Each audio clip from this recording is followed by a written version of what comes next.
কি অবস্থা আপনাদের? ইতিমধ্যে বরবাদ আমাদের দেশে একটা ইন্ডাস্ট্রি হিট মুভি। এই বরবাদ মুভি এখন রিলিজ হতে যাচ্ছে মধ্যপ্রাচ্যের যে দেশগুলো আছে সেগুলাতে। রিলিজ হতে যাচ্ছে কার হাত ধরে এবং কয় তারিখ রিলিজ হবে সবকিছু নিয়ে হচ্ছে কথা বলবো, সাথেই থাকুন আপনারা। বরবাদ মধ্যপ্রাচ্যে রিলিজ হচ্ছে মার্কো, বাহুবলী আরো বিভিন্ন বড় বড় পরিবেশকের হাত ধরে। দুবাই, ওমান, কাতার ও বাহরাইনে 15 মে থেকে মুক্তি পেয়েছে বরবাদ। এই যে বরবাদ মধ্যপ্রাচ্যে মুক্তি পেল আজকে। আমার একটা কথা হচ্ছে, ইতিমধ্যে হচ্ছে মুভিটা হচ্ছে পাইরেসি হয়ে গেছে, তারপরে হচ্ছে দর্শকের ভালোবাসার জন্য মুভিটা কিন্তু এখনো হলে চলতেছে, দর্শক ভালোবাসে বলে। তো এই যে বরবাদ মুভিটা মধ্যপ্রাচ্যে যদি আরো আগে যদি রিলিজ করা হতো, মধ্যপ্রাচ্যে যেসব মানুষরা আছে, হয়তো অনেকজনে দেখছে, হয়তো অনেকজনে দেখে নাই, সবাই কিন্তু তখন মুভিটা তারা সবাই কিন্তু তখন মুভিটা একটা উৎসাহের মধ্য দিয়ে, একটা উৎসবের মধ্য দিয়ে দেখতে যেত। বাট এখন যে জিনিসটা হয়েছে, সেই যে একটা উৎসব মুখর পরিবেশ ছিল, সেই যে একটা উৎসাহকর পরিবেশ ছিল, সেটা হচ্ছে তারা কি হারাই ফেলছে। সেই জন্য এমন না যে কি কেউ দেখবে না, এখনো মানুষ হলে যাবে। আরব আমিরাবাদ, আপনারা হচ্ছে কি বাহারান, কাতার, এখনো মানুষ হলে যাবে, বিকজ তারা শাকিব খানকে ভালোবাসে। সেই জন্য এই যে মধ্যপ্রাচ্যের দেশগুলাতে যদি যত তাড়াতাড়ি সম্ভব তত তাড়াতাড়ি যদি কি রিলিজ দেওয়া হয়, তাদের এই দেশগুলোর থেকে হচ্ছে ভালো একটা লভ্যাংশ তুলে আনা সম্ভব বলে আমি মনে করি। দুবাই হচ্ছে কি প্রচুর হচ্ছে কি বাংলা দেশের হচ্ছে কি প্রবাসী ভাইরা আছে, কাতারে আছে, বাহারাইনে আছে, প্রচুর মানুষের সমাগম আছে এই দেশগুলোতে। তো সেই ক্ষেত্রে গিয়ে মধ্যপ্রাচ্যের দেশগুলোতে যদি আগে রিলিজ করা যেত তাহলে একটু কি ভালো হতো।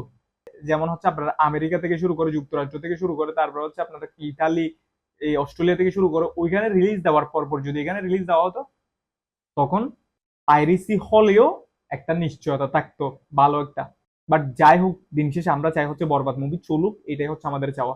আরেকটা কথা বলবো হচ্ছে তাণ্ডব মুভি নিয়ে। শুনছি হচ্ছে তাণ্ডব মুভিতে নাকি রোশনের একটা কি ছিল, আপনার কেমিওর চরিত্র ছিল, বাট তাণ্ডব মুভিতে রোশন ওই ক্যারেক্টারটা করতে রাজি হয় নাই অথবা করে নাই।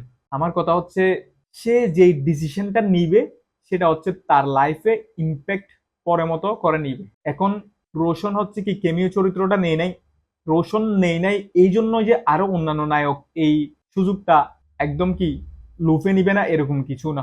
রোশন হয়তো তার মনে হয়েছে না আমি দিব না, হয়তো সে অনেক অন্যরকম একটা মাইন্ডের ছিল সেজন্য দেয় নাই। কিন্তু এই সুযোগ পাওয়ার সৌভাগ্য কয়জনের আছে আপনারা বলেন? এই যে একটা শাকিব খানের মতো একজন হচ্ছে ইন্ডাস্ট্রি, মিস্টার ইন্ডাস্ট্রির কিসের মধ্যে, মুভির মধ্যে এরকম কেমিও দেওয়ার সুযোগ কার আছে? দেখি শাহরুখ খানের একটা মুভিতে কেমিও দেওয়ার জন্য যদি বলে সবাই হচ্ছে লাইন ধরবে, সালমান খানের একটা মুভি যদি কেমিও বলে সবাই লাইন ধরবে। এমনি হচ্ছে আমাদের ইন্ডাস্ট্রি হচ্ছে কি শাকিব খান, শাকিব খানের মতো মুভিতে একটা তুমি কেমিও দাও নাই, সেটা তোমার এই ব্যাপার, তুমি জানো কতটুকু ইম্প্যাক্ট ফেলতো তোমার লাইফে, তোমার হচ্ছে ইন্ডাস্ট্রির লাইফে অথবা তোমার অভিনয়ের লাইফে। যেখানে হচ্ছে একটা ছেলেকে একটা গুলি করার পরে হচ্ছে সেই ছেলেটা হচ্ছে কি ইন্ডাস্ট্রিতে পপুলার হয়ে গেছে, তাদের ইন্ডাস্ট্রিতে যে ছেলেটাকে একটা কন্টেন্ট ক্রিয়েটরের চেয়ে কম মানুষ চিনত। মানব সাহার কথা বলতেছি আমি। যে জিল্লু ছেলেটা আছে, সেই জিল্লু ছেলেটাকে সেই মোটামুটি হচ্ছে কি কয়েকজন ডিরেক্টর, পরিচালক, অভিনেতারা ছাড়া হচ্ছে খুব কম মানুষই চিনত। সেই জিল্লু ক্যারেক্টারটা এখন মধ্যপ্রাচ্য থেকে শুরু করে প্রায় বিশ্বের বেশিরভাগ জায়গার মধ্যে পরিচিত, এই জিল্লু।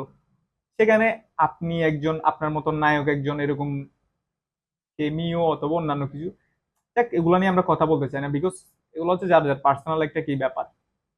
তো কেমিওটা উনি দেয় নাই কেন, দিলে কি লাভ হইতো, এগুলো সবকিছু দেখবে হচ্ছে উনি তাণ্ডব মুভি আসার পরে।